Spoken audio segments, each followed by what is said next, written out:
All right, let's call to order the regular council meeting here, Monday, June 6th, 2022, 6:45 PM. This is our third and final meeting for this evening. At this time, we're going to note that we are being in attendance here at the WC O'Neill Arena, but also people have the option of Facebook, Zoom, or of course, our friends with CHGO TV. I would like to start off by recognizing that we are on the unceded traditional territory of the Pescatoo Magadi people. I'll be looking for approval of agenda, but first I want council to consider just three additions under new business. So you have them before you on the side. One would be regarding an easement conveyance for PID 151666861, which is Canterbury Development Limited. The other new business item would be a request to waive the fees for a variance application for PID 013247771, which is Joan Tennant. And the last one would be regarding an unbudgeted item regarding the ice plant for the WC O'Neill Arena Complex. So could I have someone move to amend the agenda with those? Oh, we've got a couple. This is exciting. Councillor Heenan, seconded by Deputy Mayor Akaji. Any more discussion on the amendment? Anything I'm leaving out? Those are the three, right? Okay, all in favor of the amendment, please signify by saying aye. That is everybody. The agenda has been amended. So now let's approve it. I'll be looking for a mover on that. Councillor Hurdle. Given the right a chance. All right, Deputy Mayor Akaji of the second. Any more discussions on the approval of the agenda? Okay, all in favor of approving the agenda, please signify by saying aye. That is everybody, so thank you. And again, I don't know if I said, but all members of council are in attendance. At this point, disclosure of conflict of interest. Is there any this evening? Seeing none. So we are going to jump in. We do have a presentation this evening, and we have Kate Johnston, who is presenting on behalf of the proposed St. Andrews Dog Park, which we have in our package as well. So we'll get Kate to come up and speak in the mic just so everyone that's hearing at home can hear you as well. So welcome and thanks for coming. Am I in the right spot for microphones and perfect placement of everything? Okay. And I think I said I have a slideshow for you.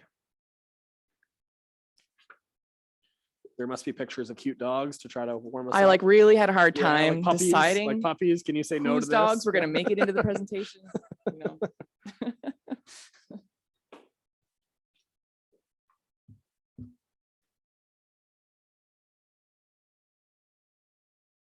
Great. And Paul, do you want me to just say next slide? Okay, great.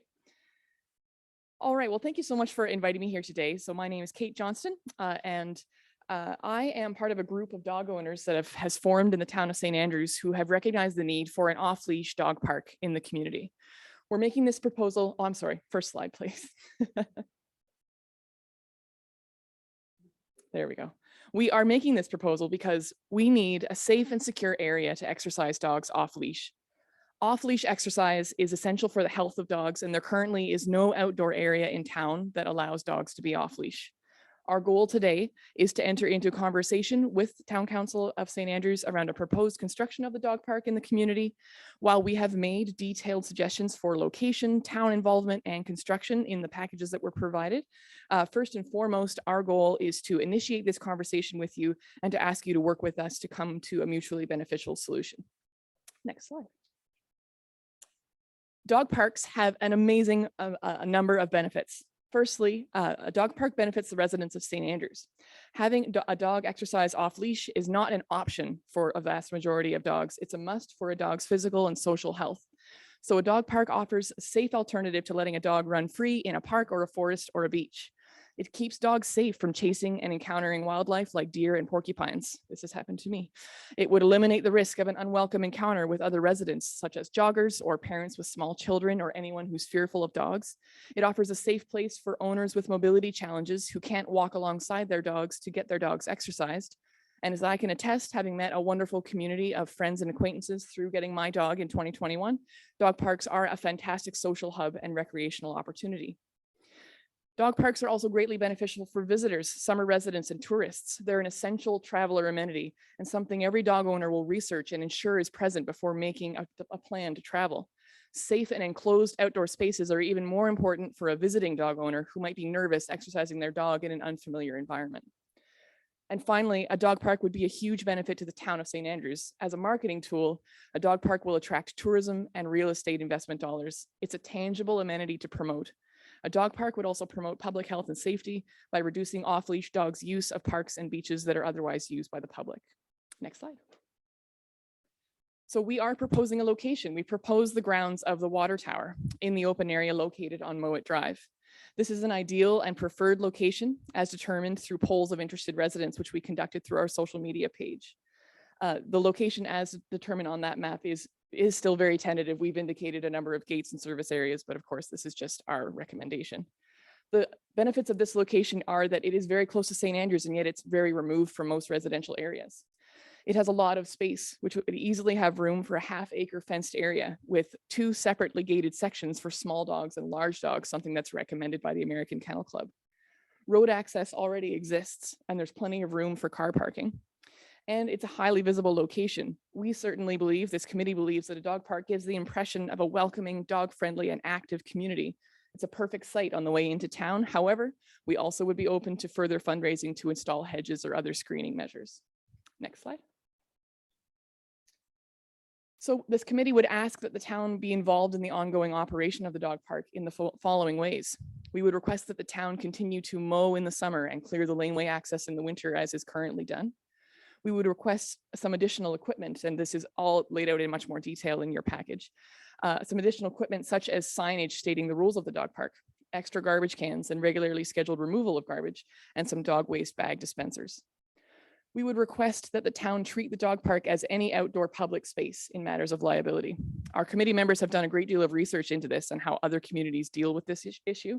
And the vast majority, including Fredericton, Sussex, Moncton, and Quispamsis, they ensure that the rules state that users accept the full responsibility and liability for their use of the park, and that the rules are clearly stated and highly visible.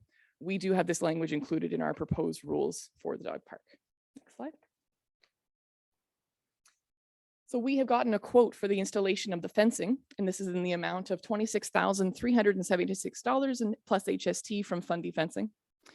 Our committee would undertake to fundraise from the community for these installation costs by requesting donations from our dog park supporters, from local businesses and foundations, and from other community fundraising initiatives.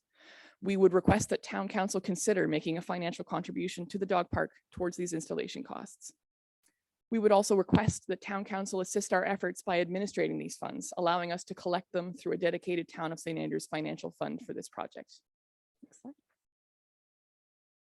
So there are a detailed set of rules in your package on page 6. These rules reflect exactly the rules that are in place at other New Brunswick dog parks and those recommended by the American Kennel Club.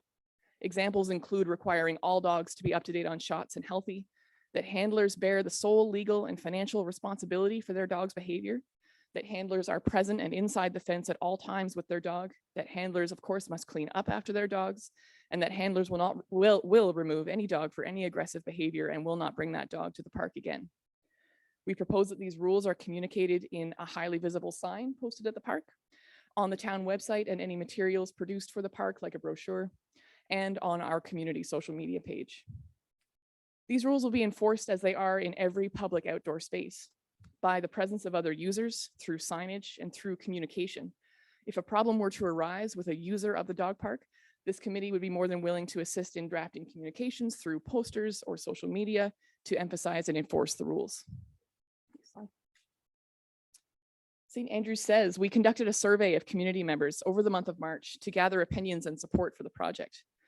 Over those 30 days, we had 242 respondents, 83% of whom had a primary residence in the St. Andrews area. Respondents also had an option to answer an open-ended question about their comments and thoughts on the project, and we were really overwhelmed at the answers and the text that we got. We've provided the full text of those responses in your packages on pages 9 through 14. And here's a few highlights. This is long overdue. Full-time residents need a dog park, and it's also beneficial for tourists traveling with their dogs as well. Socialized dogs make better neighbors. Many dog owners don't have a fenced area or areas where they can safely allow their dogs to run free. It provides a safe fenced area for owners to practice training in without the risk of dogs running away or chasing wildlife. It would also be a great place for us to meet others in the community as well. So in closing of my official slideshow presentation section, these are the requests that we would make of Town Council. We would request that Town Council approve our proposed location or commit to working with us to determine the best location. We would request that council approve our request for ongoing maintenance and equipment needed at our proposed location. And we would request that council undertake to assist in the financial management of the project by A, being the gathering point of donations and funds raised by this committee in a committed fund, B, issuing tax receipts for donations that have been made, and C, considering a financial contribution towards the costs of the project. However, those are our goals, but our ultimate goal today is to ask you to commit to work with this committee towards the construction of an off-leash dog park in St. Andrews. We believe this is an important project that will improve the quality of life for St. Andrews residents and for visitors, and will prove to be a benefit for the town itself. And we ask that you consider this request and communicate with us next steps. Slide.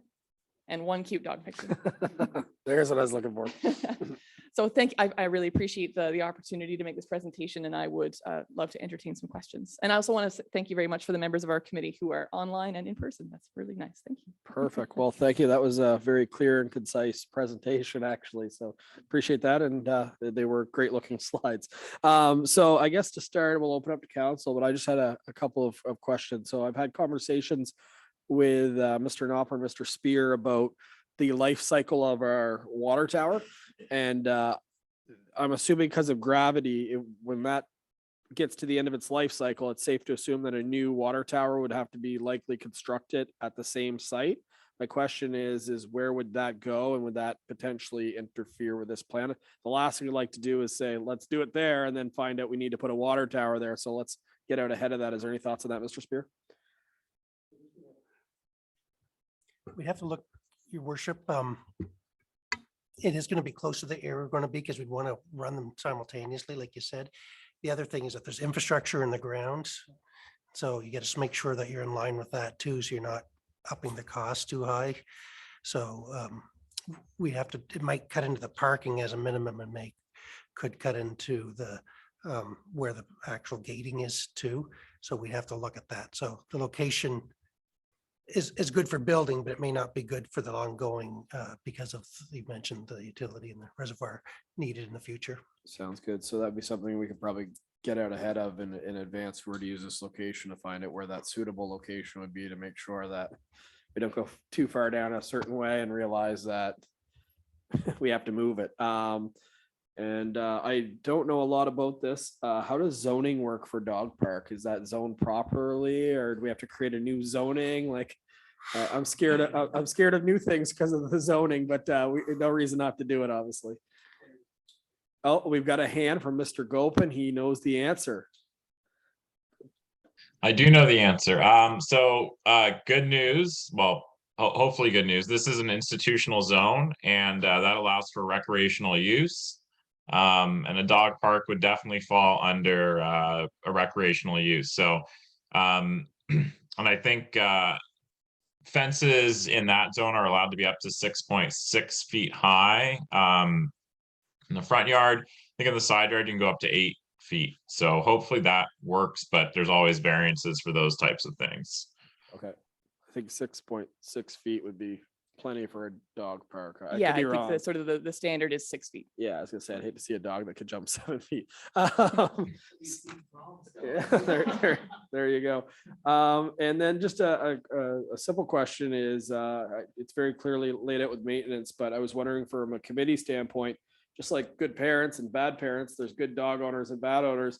As far as like droppings, I'll use that word, whose responsibility would that be? Would that be town staff, or would that be the committee that has volunteers that come up to make sure that when people come there, it's the impression you want of a clean, safe dog park? I think what our response to that would be that anything left behind by your dog is if you are the handler of that dog, that is your responsibility to clean up. And just as we often see, you might see a mess in a other public area. Exactly. On the street or in a park. We hope that most people are responsible dog owners. And if there's a particular problem in a particular area, that perhaps some extra signage or some extra peer pressure might solve that, but that it is the responsibility of the handler of that dog. And in the same way that, I'm sure we have all, dog owners have maybe picked up something that didn't belong to them, in the way that we've all picked up maybe a bit of trash in the park that we didn't necessarily leave behind. Okay, so that'd be something that kind of under understanding we'd probably want to just keep in mind, just because, like I said, there's bad pet owners, and if someone isn't picking it up, eventually someone's gonna have to go in there and be the one to do it, right? So we just want to make sure that that's clear, so there's no future conversations on that item. And again, I know I'm getting ahead of myself because council hasn't approved it. Now, just I know it was the number one, and I know it's well laid out there and things like that. Is there any flexibility to location? Like, the people seem open to talking about, because the thing that isn't out there is there's no washroom. So people are out there, they're dog, when meanwhile there's land in the community that might be closer to a washroom facility. And again, I think it's a beautiful open space. I would agree, but just there's town land that maybe even the committee's not aware of that might be very acceptable to having that location. So I was wondering if the committee was open to that as well. Absolutely. I hope, Yeah. I hope I was clear that we would certainly entertain another suggested location.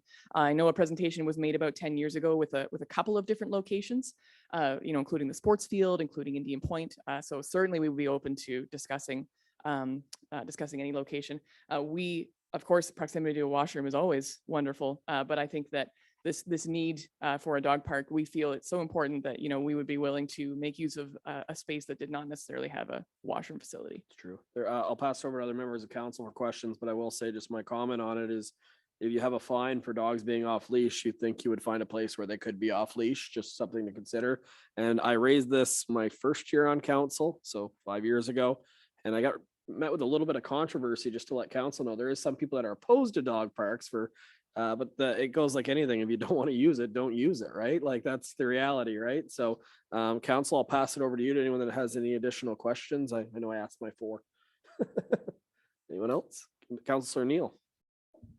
Yeah, thank you. I was just, with regards to location, again, wondering what other locations you guys had considered, and maybe more specifically, why you landed on this one versus, say, the others. Yeah, I think so that, we undertook a poll through our social media page. And of course, like, a number of different locations came up.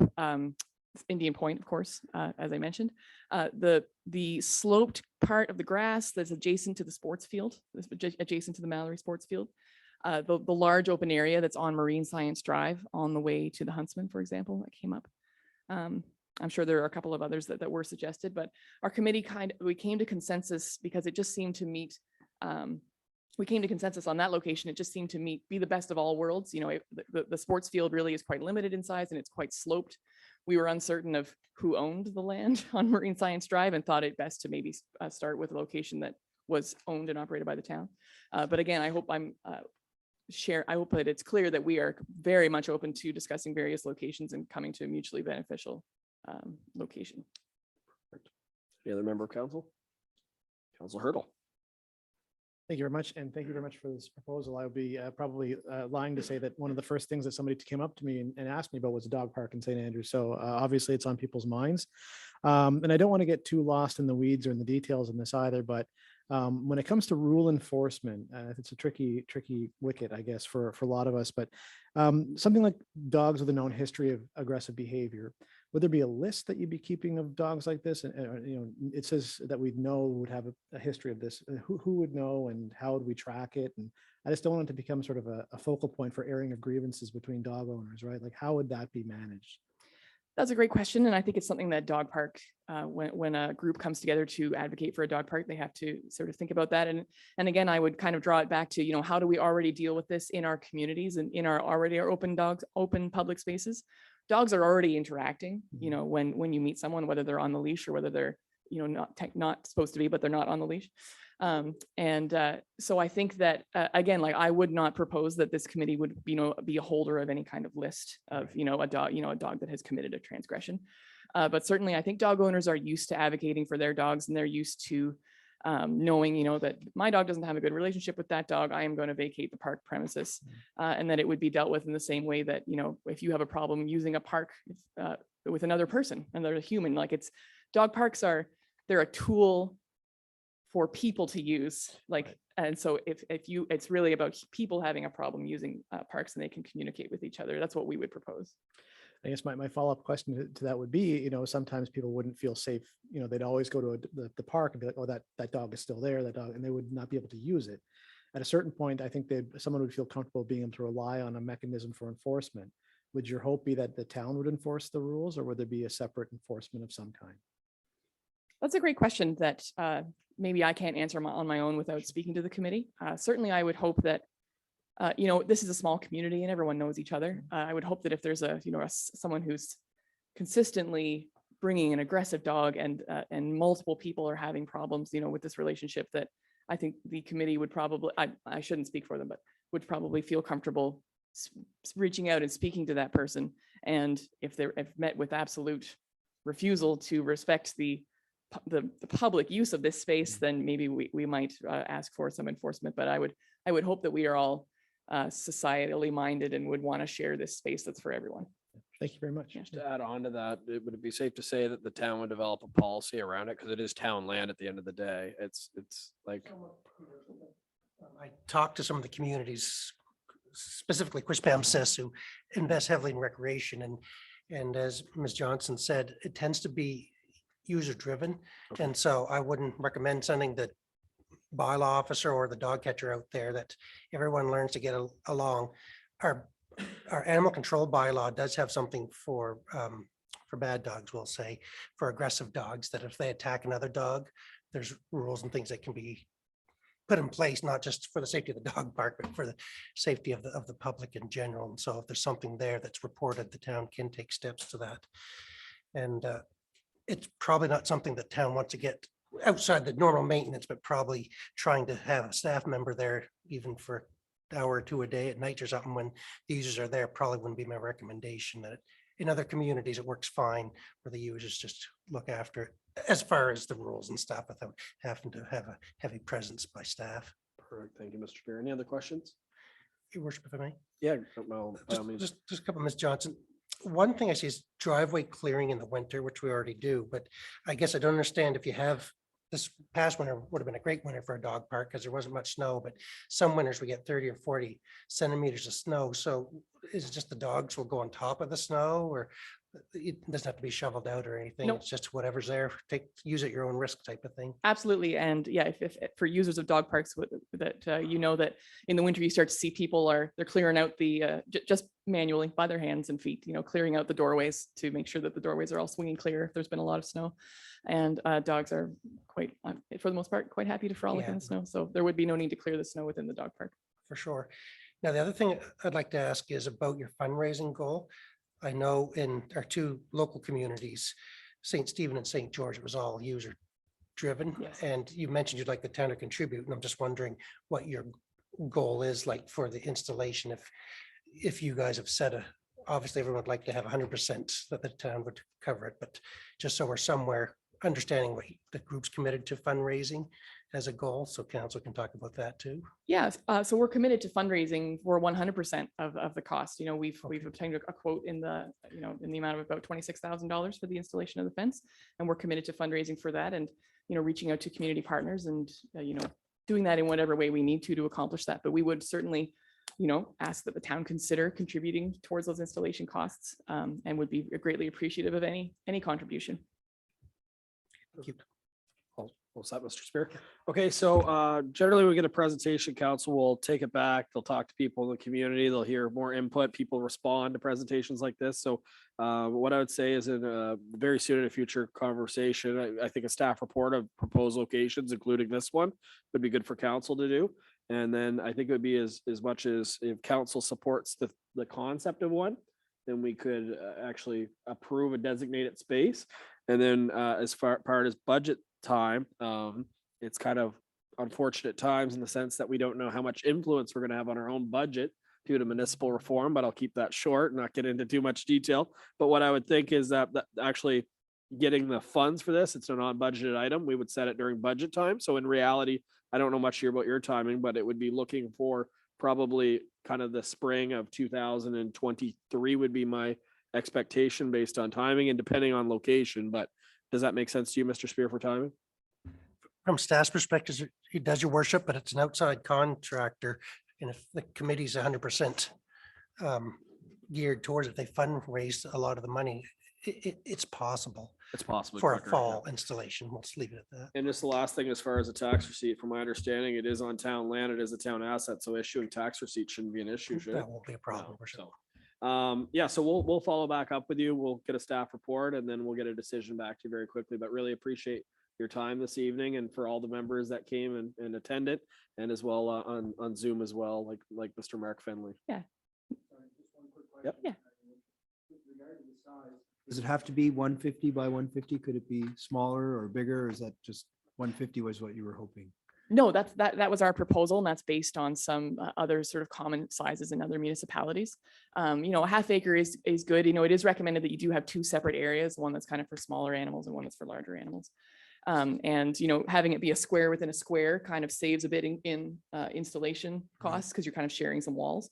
Just for when staff looks at different spots, if they could consider a smaller spot might bring forward more options is what I'm getting at. Absolutely. And I think that we certainly would consider that, and something that we will work on is what our minimum requirement would be.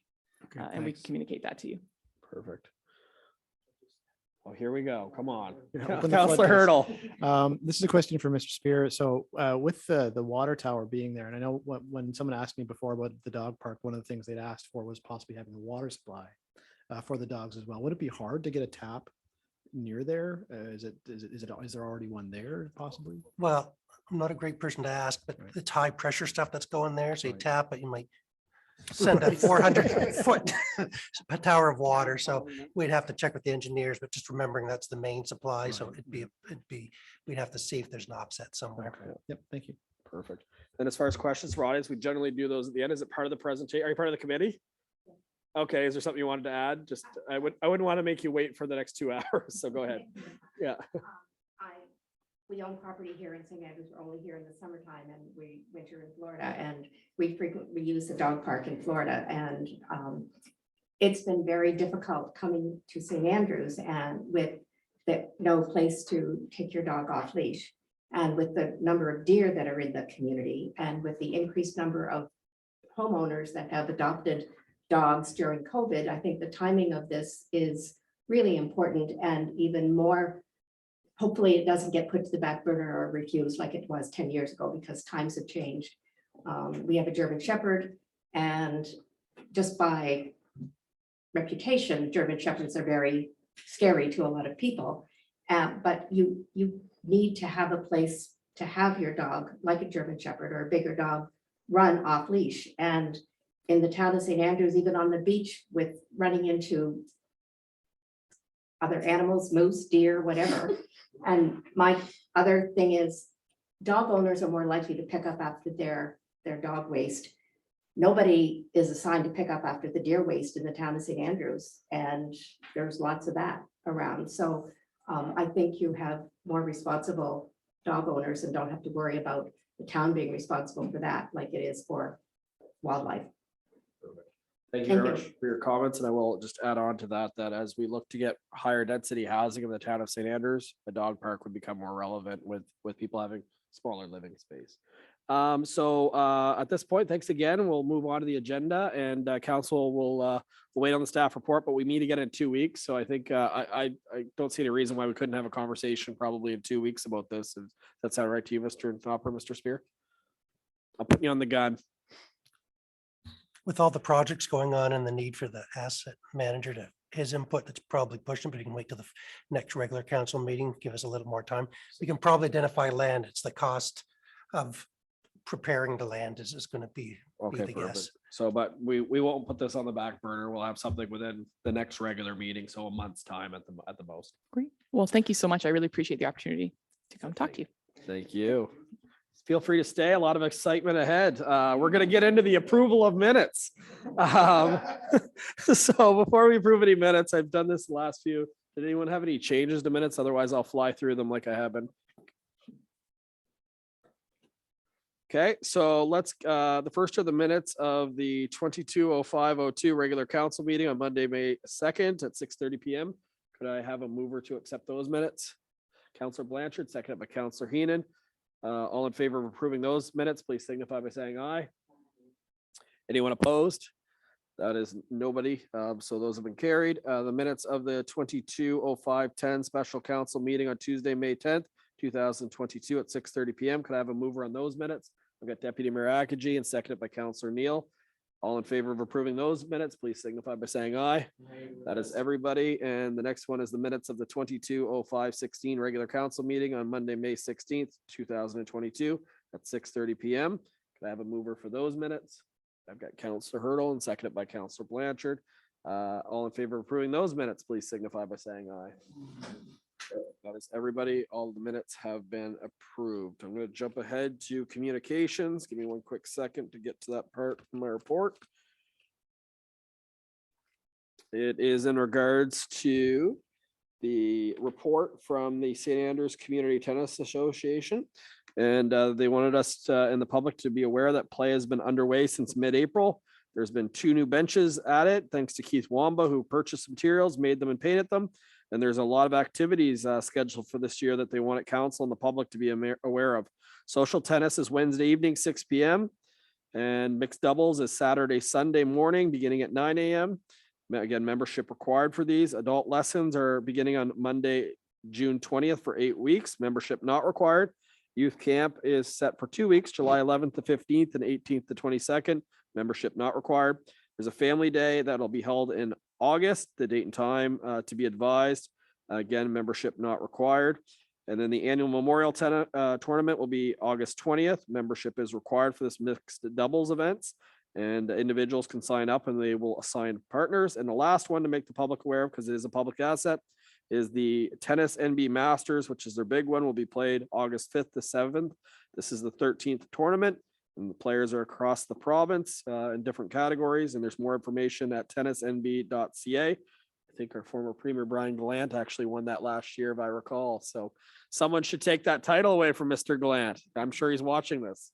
All right, so that's it for communications. Staff report, I'll pass it over to you, Mr. Spear.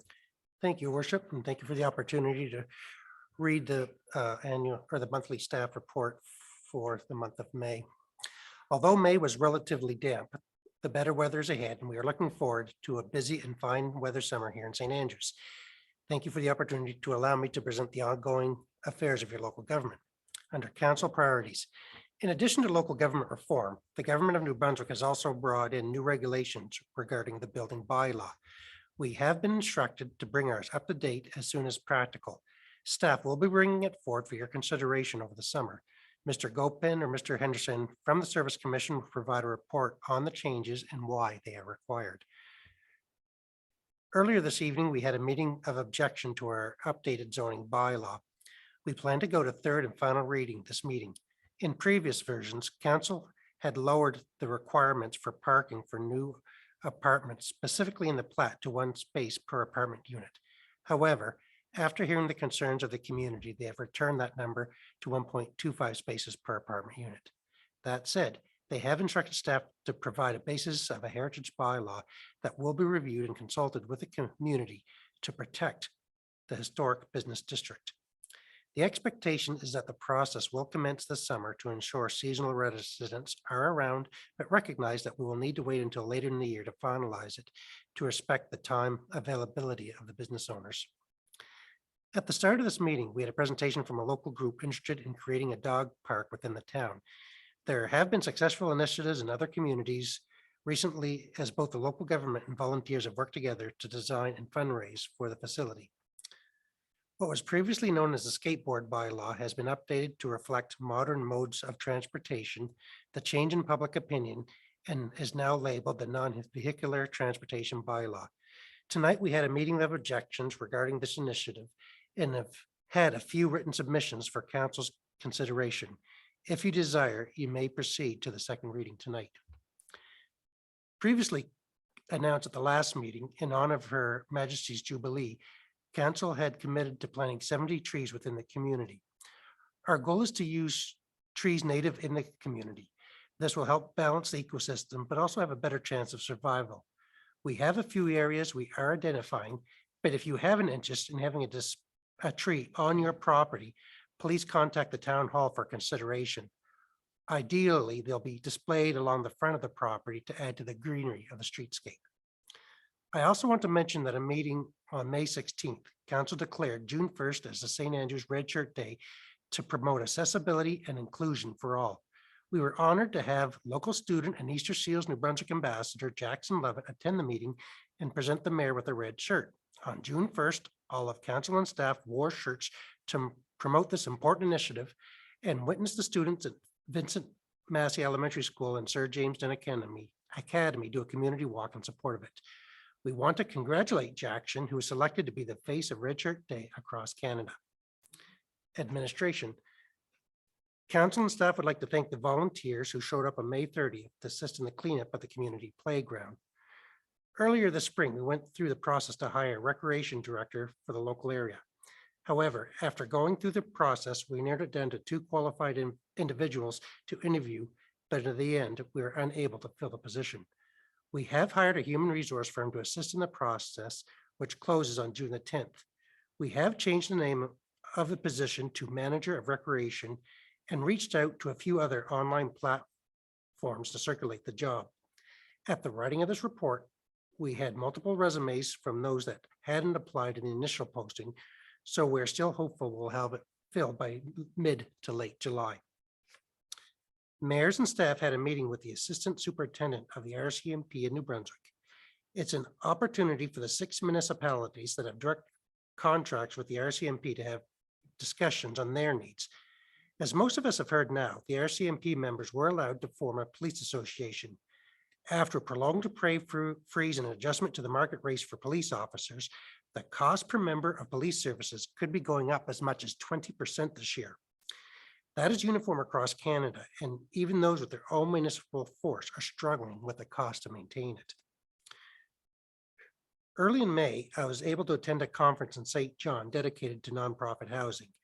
It was an opportunity to network with those already doing this initiative, meet the funders, and become knowledgeable on the programs available for the opportunity. The biggest challenge to this is the time lag between identifying opportunities and getting approval from federal and provincial funding partners. There is an opportunity to implement this locally, but it could take 2 to 3 years to complete a project. It has also become obvious that repurposing existing facilities is more economical than building from new. However, there appears there is a limited opportunity for that in St. Andrews. As passed by council over the winter, the municipality is dedicated to reducing our internal greenhouse gas emissions by an additional 30% under 2020 levels by 2034. As part of the overall program, we are finalizing a community energy plan with Quest Canada, which identifies opportunities and provides options for moving forward.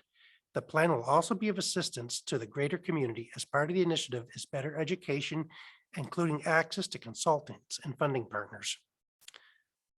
On June 2nd, members of council and staff attended the official launch of Going Beyond, a transformative fundraising campaign for NBCC.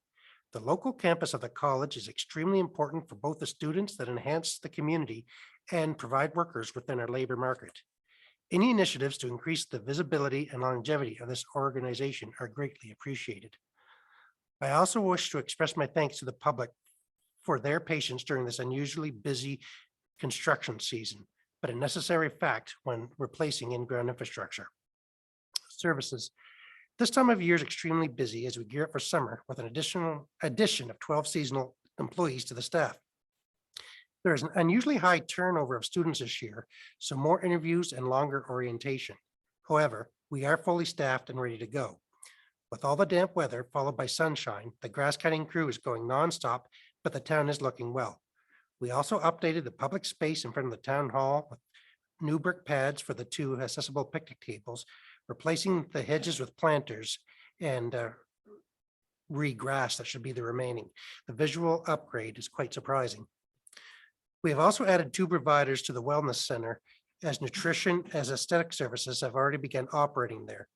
The original plan was for the center to offer services not typically available locally, so the ongoing use of the facility continues to grow. The museum and attractions are now open for the summer. If you have not taken a tour recently of Sheriff Andrews' house or the Blockhouse, be sure to reacquaint yourself with them this summer. There's a new educational program started by the New Brunswick Department of the Environment surrounding cyanobacteria. It is a province-wide initiative and is not reflective of the organism in our water supply, which it's not. However, there are areas within the watershed where blooms are close to the surface and can be potentially dangerous for pets and humans. There is information available on our website as well as pamphlet available at Town Hall. Celebrations. With the coming of summer also comes more opportunities for community celebration. After a 2-year absence due to COVID-19, there are more events planned this year that'll draw us together. As of the reading of this report, the Queen's Platinum Jubilee celebrations took place this past weekend, including a performance by the New Brunswick Youth Orchestra, a gala dinner, and a garden party at the Anglican Church. A red oak tree was planted in Centennial Park in honor of Her Majesty's service. We are pleased that we'll be honoring National Aboriginal Day on Tuesday, June the 21st this year in partnership with the Pescamahoudi Nation with multiple events within St. Andrews. We would like to thank Heritage Canada through Celebrate Canada Fund for supporting this event. We will assume the rain is done until past Labor Day, but if not, we will hold the event at the arena. More information to follow, but please leave the day open. A reminder that the NBCC graduation takes place on June the 20th, while Sir James Dunn Academy will be celebrating theirs later in the week at Kira. Council would also like to acknowledge Academy graduate Anjali Singh for being awarded the Curry Undergraduate Scholarship from UNB in the amount of $65,000 towards her ongoing education. She was one of only 4 across Atlantic Canada be awarded such a prestigious prize. With Canada Day falling on Friday this year, we're trying to organize a weekend-long event to provide more entertainment. July 1st will still be the main day for most celebrations, but with the other events spread throughout. We are still finalizing the details and we'll provide an update in a couple of more weeks. Conclusion. Staff has already noticed an influx of visitors in what promises to be a very busy summer for all residents, business, and workers. With the increased movement of people in traffic, please be respectful and patient when dealing with others and get ready to enjoy another beautiful summer by the sea. Thank you, Your Worship. Thank you, Mr. Spear, for that. Attached is all of the other staff reports as well as a financial report. Does any member of council have any questions for Mr. Spear and Mr. Knopper at this time? Okay, if not, I'll ask for someone to move to accept the staff reports as presented. I've got Councillor Hurdle and seconded by Councillor Heenan.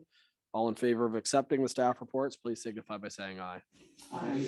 Those reports have been accepted, and thank you, Mr. Spear, Mr. Knopper, and all of staff, as that does take a fair amount of time, but it is vital to transparency in the community. So thank you so much.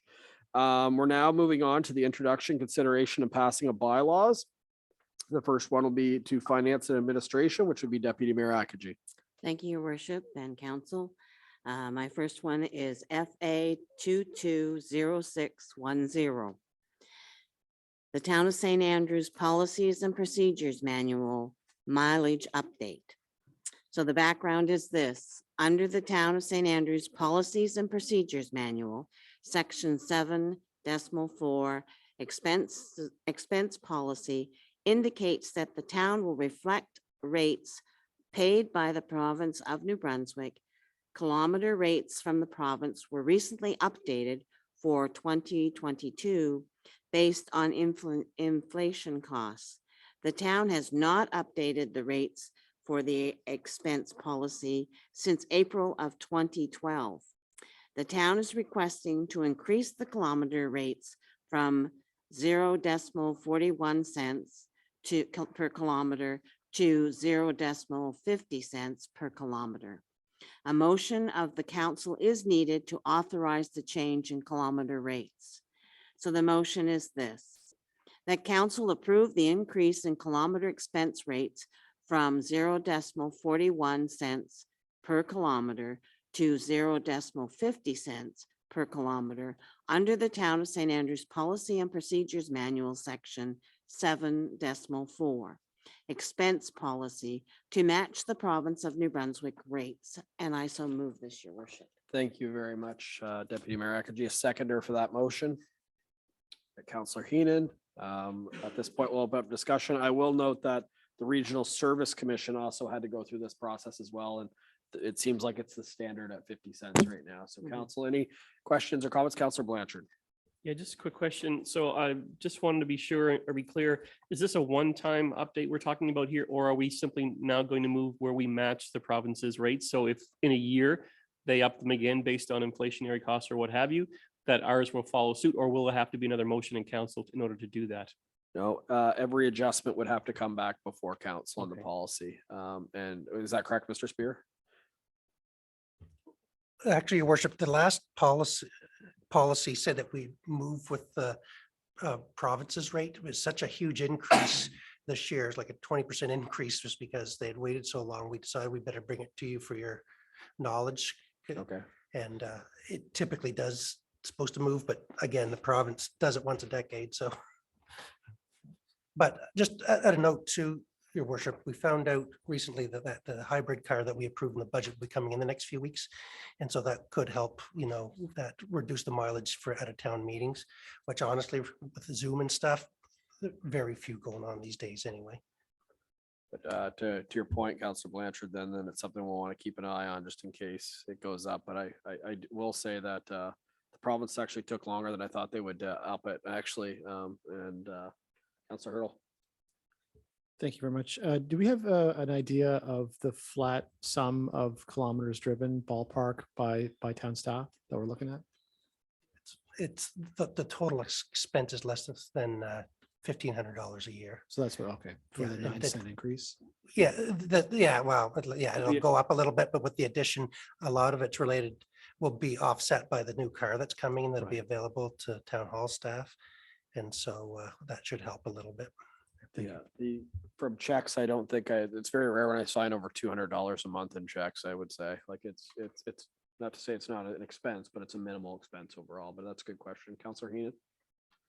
Yes, your worship, just a note, government does not recommend people using their own private cars. So I would say that's probably one of the reasons that it took them so long to update it. And secondly, with the no car rentals available, government probably reverted to having people use their own vehicles. So I suspect that's the reason that we got this rate increase at this particular time. Okay, thank you very Thank you. much, Councillor Heenan. All right, unless there's any more discussion, I will call the question. Okay, all in favor of approving this motion, please signify by saying aye.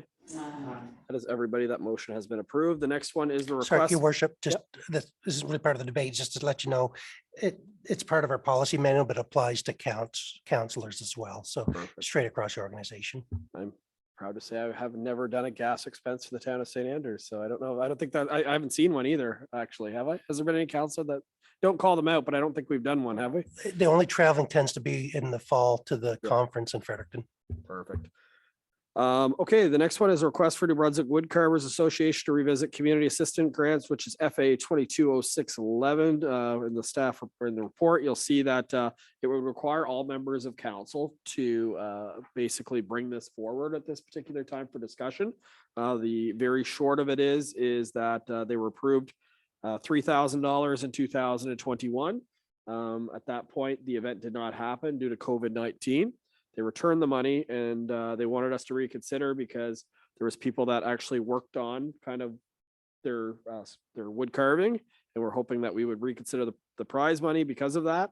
And the second reason is I wasn't aware that we also get to keep the award that we basically sponsor. But with that being said, the original decision was $500 is what we were going to give to them, mainly because it was going to go to support the Sir James Dunn Academy graduating class. The other comment I heard from council is that a few councillors did not think that prize money is something that the taxpayer of St. Andrews should be putting up. And the third one was that Explore St. Andrews is actually the ones that funds events and festivals, and that would be the most appropriate means. So those were the facts for and against. So I just wanted to do a quick consensus. Who thinks we should bring it forward for debate again? Otherwise, the $500 stands. So anyone want to bring it forward? Okay, I got Council Blanchard. Anyone else who would like to say that the decision has been made on this one? That's all it takes. So this will not be coming forward this evening. So at this time, there's nothing in our public works. You have an easy night, Councillor Blanchard, at least unless it's under new business. And the same could be said to Councillor Neil, but I thought it's the appropriate time to recognize his 60th birthday. Is it Councillor Neil today? Happy 50th. Happy 50th birthday. It's quite a way to celebrate with us tonight. Yeah.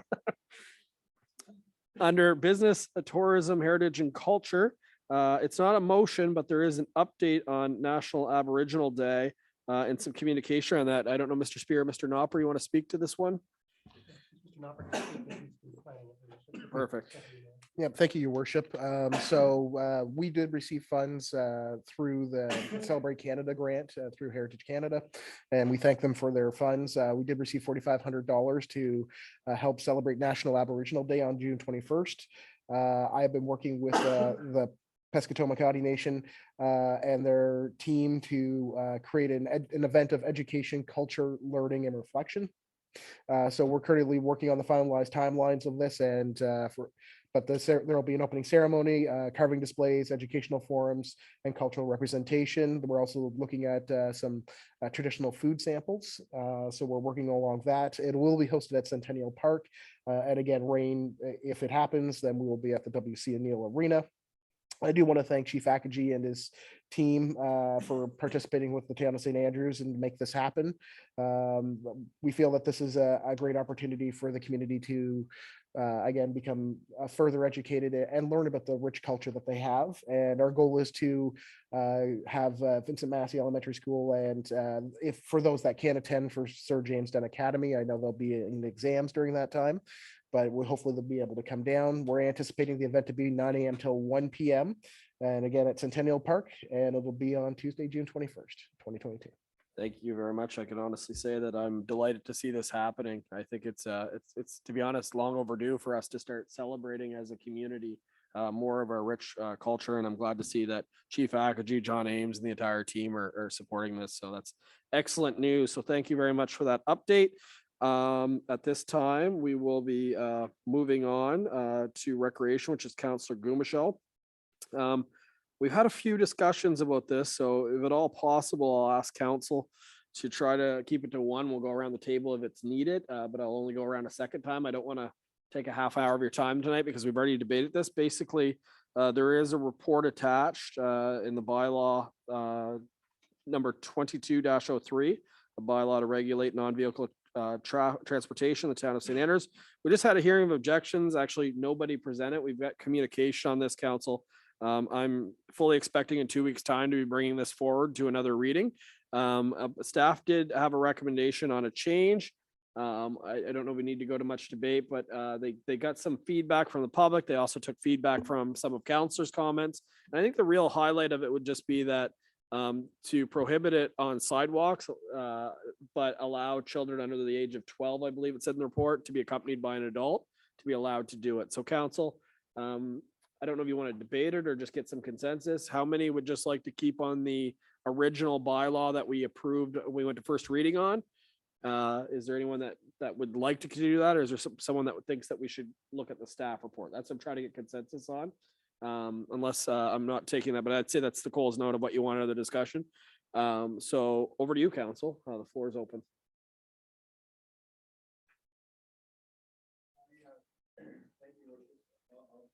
Thank you.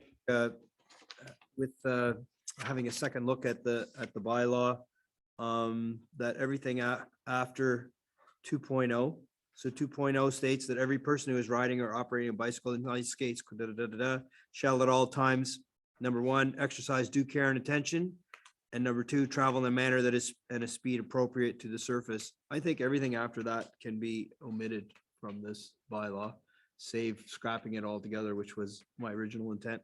I think 2.11 and 2.12 captures the spirit of it. I think people who are under 12 will be on the sidewalk anyway. That's just kind of goes without saying. And I don't think we want to be downtown IDing kids and So I would suggest that we go with 2.1, 2.2 and axe all the rest of it with the exception of the administrative penalty, which could come into play for people who are presenting a problem, of which I don't know of any that we've had in the past 21 years. Because so that's my suggestion. Perfect. Council Gubishal is proposing that we axe 2.2, 2.3, and 2.4, just to be clear, and then 3.0 would just remain as the fees. So count This page. Oh, sorry, 2.3, after 2.4. Thank you for that clarification. 2.1. 2.2 is jammed up You there. wanna keep 2.2. Sorry, just to paraphrase, Council Michelle is thinking to That, remove that, 2.3. sorry, to 2.2 is already, would be covered by something else. Like, you can't damage public property. It doesn't need to be in a bylaw that you can't damage public property. You can't damage public property under other laws. Am I right? Like, why are we doing this, double doing it? Like, I don't understand. So 2.2 and all the way down. So it is 2.2, 2.3, 2.4. All right, let's just see if there's consensus that of all, again, we've taken out the original, this is the revised based on our last meeting. It looks like want to repeal it further. Just gonna get some consensus for staff on this then. Does anyone think we should be removing 2.2, 2.3 and 2.4 as well? Okay, we've got three. Who thinks that we should be leaving it in?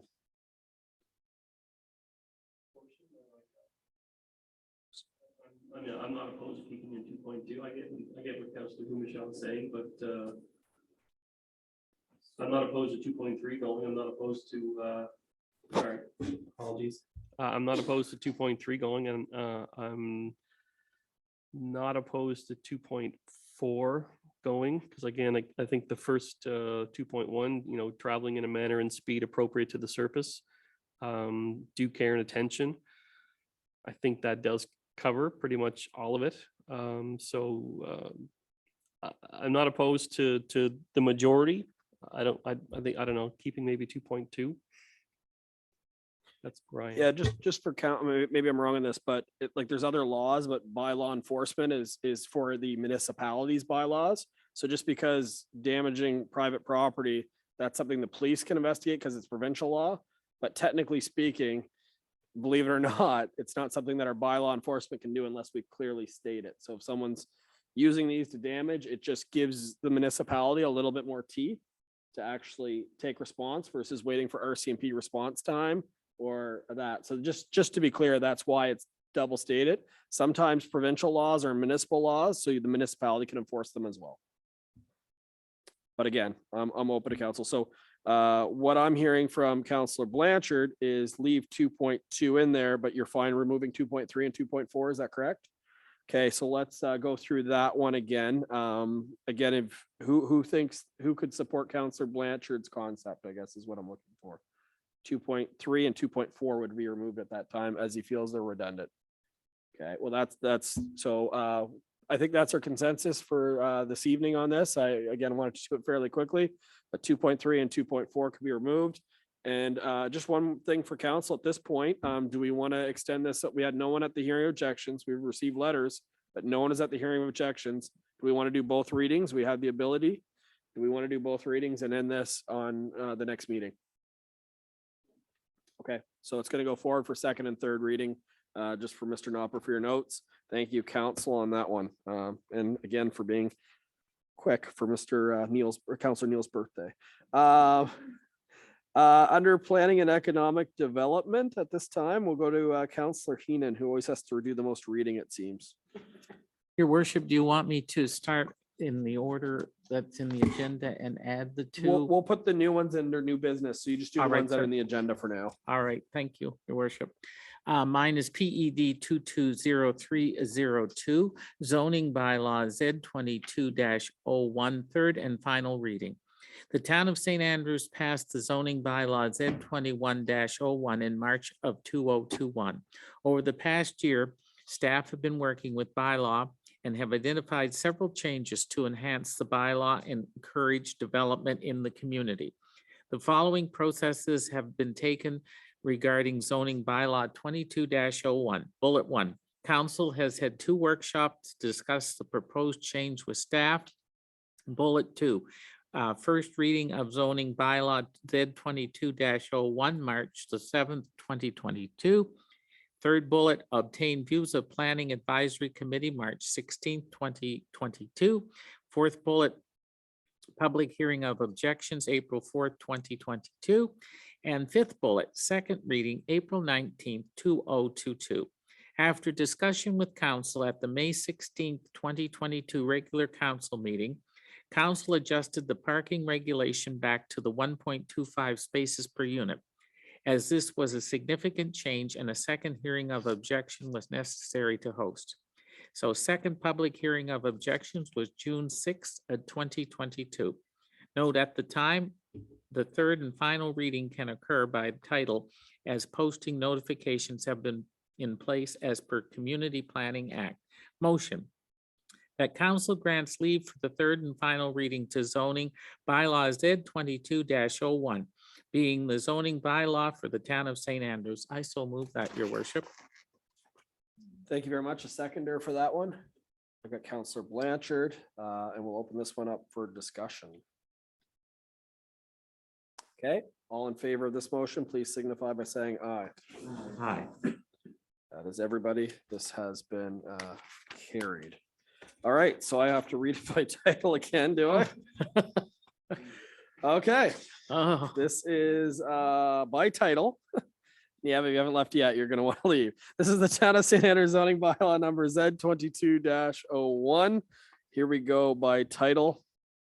Just give me a moment here. We've got 1.0 title and scope, 1.1 definitions, 2.0 administration and interpretive clauses, 2.1 zoning classifications, 2.2 powers of the Town of St. Andrews, 2.3 special powers of the Planning Advisory Committee and Regional Service Commission, 2.4 licenses, permits, and compliance with other bylaws, 2.5 metric measurements, 2.6 zone boundaries, 2.7 zoning bylaw amendments, 2.8 uses permitted, 2.9 interpretation, 2.10 images, 2.11 the uses of italics and underlining, 2.12 development permits and fees, 3.0 general provisions, 3.1 permitted uses and requirements, 3.2 number of buildings on a lot, 3.3 existing undersized lots, 3.4 existing buildings, 3.5 non-conforming uses, 3.6 uses permitted in all zones, 3.7 uses prohibited in all zones, 3.8 utilities and infrastructure, 3.9 access to lots, 3.10 mixed uses, 3.11 reduced frontage on a curve, 3.12 line of vision at an intersection, 3.13 accessory buildings or structures erected prior to main building, 3.14 height exceptions, 3.15 prohibition regarding yards and other open spaces, 3.16 building and structure projections, permitted encroachments, 3.17 enclosures for swimming pools, 3.18 power lines over swimming pool, 3.19 finished floor above grade, 3.20 garbage storage, 3.21 fences, 3.22 exterior lighting or illumination devices, 3.23 change of lot by infilling or excavation, 3.24 keeping of livestock and chickens, 3.25 queuing spaces, 3.26 car and bicycle parking requirements, 3.27 parking lot and driving requirements, 3.28 loading standards, 3.29 mobile vending facilities, 3.30 landscape buffer and landscaped areas, 3.31 setback from ordinary high watermark, 3.32 development within the town plat and environs and historic business district, 3.33 licensed premises, 3.34 short-term rentals, 3.35 protection from deer. We're about a third of the way through. Can we not modify this one again? 3.36 windows in the historic business district, 4.1 general provisions of all residential zones, 4.1.1 requirements for row house dwellings, 4.1.2 private garages and carports, 4.1.3 uses prohibited in certain yards, 4.1.4 landscaping, 4.1.5 residential development near a lagoon or treatment plant, 4.1.6 portable or temporary garages, 4.1.7 accessory uses, buildings and structures in a residential zone, 4.18 home daycares, 4.19 home-based businesses, 4.1.10 bed and breakfast, 4.1.11 boarding houses, 4.1.12 is group homes, 4.1.13 standards for apartment dwellings, senior citizens housing, and residential care facilities, 4.1.14 amenity space requirements for apartment dwellings, senior citizens housing, and residential care facilities. 4.1.15 requirement for two-family dwellings, triplexes, and converted dwellings. 4.2.1 SR zone permitted uses. 4.2.2 SR zone uses subject to terms and conditions. 4.2.3 service residential zone standards, 4.2.4 accessory building height, 4.2.5 use of front yards, 4.2.6 minimum ground floor area, 4.3.1 SRC zone permitted uses, 4.3.2 application of SR zone to SRC zone, 4.4.1 ER zone permitted uses, 4.4.2 ER zone uses subject to terms and conditions, 4.4.3 ER zone standards, 4.4.4 accessory building height, 4.4.5 use of front yards, 4.4.6 minimum ground floor area, 4.5.1 MR1 zone permitted uses, 4.5.2 converted dwelling units, 4.5.3 MR1 zone standards, 4.5.4 accessory building height, 4.5.5 use of front yards, 4.5.6 minimum floor area, 4.6.1 permitted uses, 4.6.2 MR2 zone standards, 4.6.3 accessory building height, 4.6.4 use of front yards, 4.6.5 minimum floor area. Take a breather. 5.1.1 commercial landscaping and screening requirements, 5.1.2 accessory buildings and structures in commercial zones, 5.1.3 special requirements for auto-orientated uses and gas bars, 5.2.1 CC zone permitted uses, 5.2.2 CC zone uses subject to terms and conditions, 5.2.3 CC zone requirements, 5.2.5 use of front yards, 6.1.1 institutional zone permitted uses, 6.1.2 institutional zone permitted uses terms and conditions.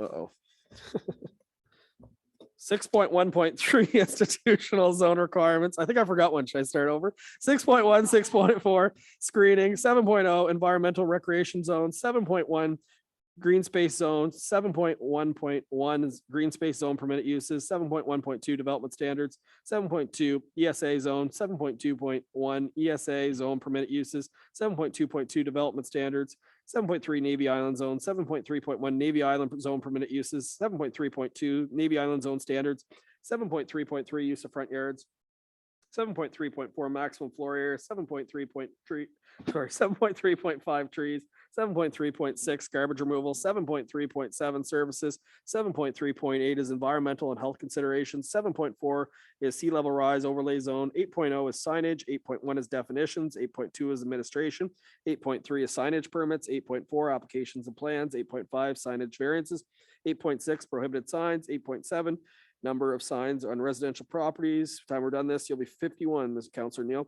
8.8 number of signs on commercial properties, 8.9 number of signs in institutional green space zones, 8.10 sign area calculations, 8.11 general standards of sign, 8.12 standards for specific types of signs, and this is Councilor Hurdle's big moment. 8.12.1 is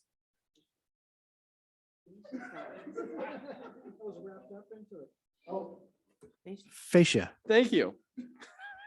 Fascia sign, 8.12.2 freestanding signs, 8.12.3. I'm gonna randomly call on you guys. Awnings, 8.12.4 street banners, 8.12.5 non-commercial temporary signs, 8.12.6 projecting of flag signs, 8.12.7 window signs, 8.13 maintenance of signs, 8.14 non-conforming existing signs, 8.15 election signs, 8.16 is exemptions, 8.17 is abandoned and non-lawful signs, 8.18 is refusal of a sign permit, 8.19 is the revocation of sign permit, 9.0 is repeal and transition. There is a Schedule A, which is a zoning map, a Schedule B, which is the map of the historic business district, town plats and environments. There's a Schedule C, which is the sea level rise overlay zone map.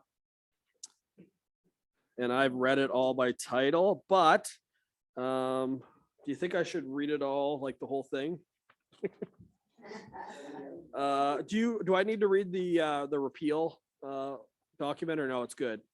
So this has been read for a third and final time on June 6th, 2022. And sometimes the law makes no sense by making me do that, but it's completed. All right, back to the agenda. We are on to the next one, Councilor Heaney, yes.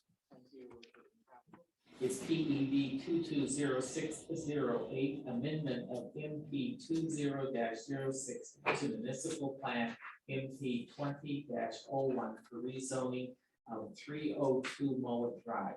The town of St. Andrews have received a rezoning request with municipal plan amendment for 302 Mowat Drive, Compass Holding Incorporated at PID 013-25521 is seeking a rezoning from tourist commercial to multi-residential 2 zone to allow for the development of a 40 to 45 unit apartment complex. In addition, there will need to be a municipal plan amendment to move the property from commercial to residential. Please see attached bylaws and report from Alexander Gopin, Senior Planning, providing further background on this request.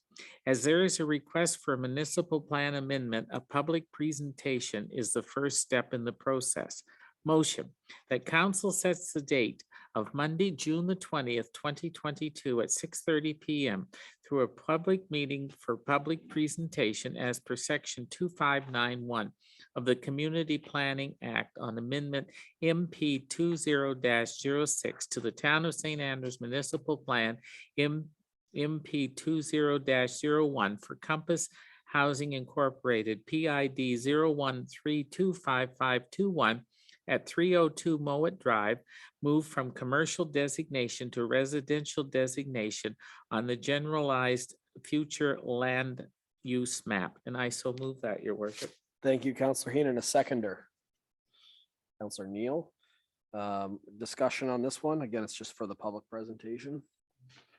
Seeing none, I'll call the question. All in favor of this motion, please signify by saying aye. Aye, your worship. That is everybody that has been approved. So that has been set. All right, so we are on to new business now at this particular time. I forget which one I said first when we were setting them, but I think it was the easement. Is that correct? All right, so this is going to Councillor Heenan again. Your worship, yes. Your worship and council, PED 220609, easement conveyance for PID 151668661 Canterbury Development Limited. The town of St. Andrews had been approached by Canterbury Development Limited to have an easement conveyance on PID 151668661. Please see the attached subdivision plan for the location of this easement at the corner of Champlain Avenue and Canterbury Close. The town has an in-ground infrastructure that is located beneath the property and would allow the town access to make repairs and maintenance as necessary. A resolution of council is needed to convey that the easement will be re-registered to Land Registry of the Province of New Brunswick prior to the sale of lands. Canterbury Close has had a land sale pending closure of June 15th, 2022. The clerk and the development officer will sign off on the resolution as per Community Planning Act regulations. And the action and motion is that Council of the Town of St. Andrews accepts the easement conveyance for PID 151668661 from Canterbury Development Limited as shown on the subdivision plan as regulated by the Community Planning Act, and I, your worship, so move. Thank you, seconder, for that one. Deputy Mayor Akaji. Just keep missing you, Councillor Hurdle, by just a fraction. All right, discussion on this motion. That's pretty much where the big boulder is, right? For those that don't know the area. So, okay. Anyone else? Okay, call the question. All in favor of this motion, please signify by saying aye. Aye, your worship. That's everybody. That easement has gone through. The next one would be, again, Councillor Heenan. Thank you, your worship and council. PED 220610, request for waive of fees for variance application for PID number 013247771 Joan Tennant. The town of St. Andrews through the Southwest New Brunswick Service Commission has received a request for the waiver of fees for the variance application for PID number 013247771 for Joan Tennant. Please see the attached letter for additional details. The cost of the variance application permit is $250. Note that Ms. Tennant still needs to complete a variance review by the Planning Advisory Committee prior to the issuance of the building permit. The motion, your worship, is that council waives the fees for a variance application at the cost of $250 to the Southwest New Brunswick Service Commission for PID number 013247771 for Joan Tennant. I so move this, your worship. Councillor Hurdle. Discussion on this one, council. Okay, call the question, all in favor of this motion, please signify by saying aye. Aye. That's everybody. That one has been handled. The next one, I guess, would be Deputy Mayor Ackerby, but I'll read it since I wrote it down. That helps you. Does that make sense, Deputy Mayor? It is in regards to a $50,000 budget approval, so something that we originally did Your not- worship, microphone. Thank you. My mic was off, eh? Thank you. So this is Deputy Mayor's, but I'll read it and then you can so move if you wish, Deputy Mayor. So it's a $50,000 budget approval for upgrades to the ice plant at the W.C. O'Neill Arena. The background is that we had an inspector come in and these are repairs that are required to operate for this coming, I guess you could say ice season. So Deputy Mayor, do you wish to move? A seconder for that one? Councillor Gumashell, discussion on this? Seeing none, call the question. All in favor of this motion, please signify by saying aye. Aye. That is everybody. So that has been approved. And we will have to go to closed session for one item this evening. Is that correct? There's two items. Okay. So, but before we do that, we'll go to mayor's and council's comment. I just wanted to note that it's June 6th. So today is the anniversary of D-Day. So just for everyone to remember that that Canadians stormed the beaches of Juneau. And let's just say it was quite a few years ago, but I couldn't imagine the sacrifices they made, their families made, and the ones that didn't return, but the ones that were injured and the people that came home that were never the same again, because back then they called it shell shock. We both know that there's a lot more to that as we discover more, but definitely proud to be a Canadian today and appreciate those sacrifices. Anyone else have anything they'd like to add? Deputy Mayor Akaji. I'd like to thank the organizers for Paddle Fest. They did a wonderful job. And to Matthew Dixon and Kim Reeder, who hosted the speed friending that the CAO and the mayor and myself attended. We met actually a lady who just moved to town that day. So it was really nice. And I'd like to thank Kim and Matthew for doing that. And I think they're going to plan another one in July, maybe. Or maybe, I think it is that they're going to do it at the Algonquin Hotel, the same thing. So be nice to be out for that. And thanks again to the organizers for the Queen's Jubilee that was held on Sunday. It was a great event with the service at the Anglican Church and then the big picnic. It was well attended and we even got a nice sunny day. So it was great.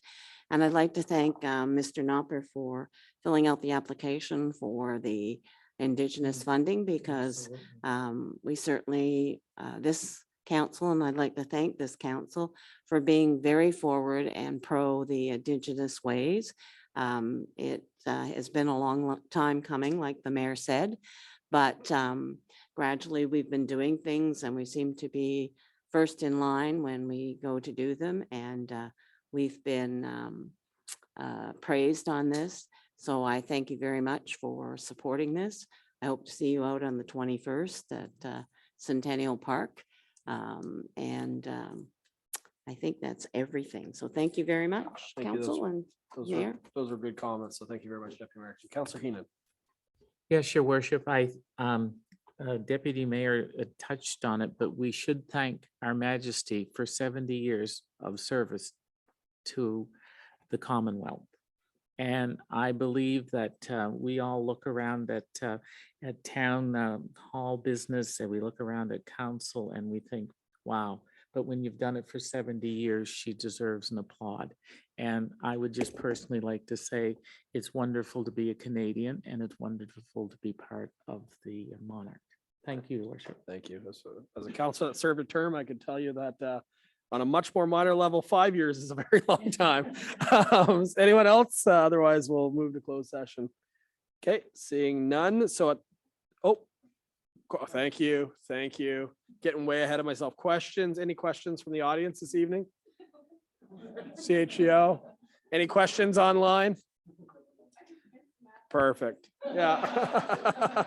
She just came to hear the zoning bylaw by title. Okay.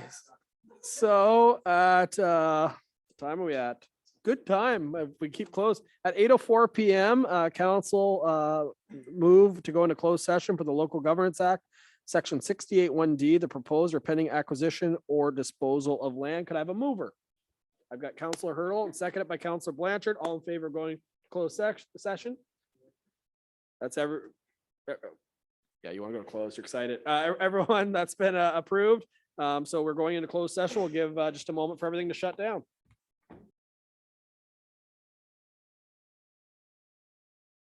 Sorry. One more time, a motion to come out of closed session. Counselor Heenan, seconded by Counselor Hurdle. All in favor of coming out of closed session? Aye. Motion to adjourn. Nope. I've got to go Deputy Mayor Akaji, as I always give her the first, then I'll go Counselor Heenan. All in favor of adjourning? Aye. We're adjourned. Thanks, everyone.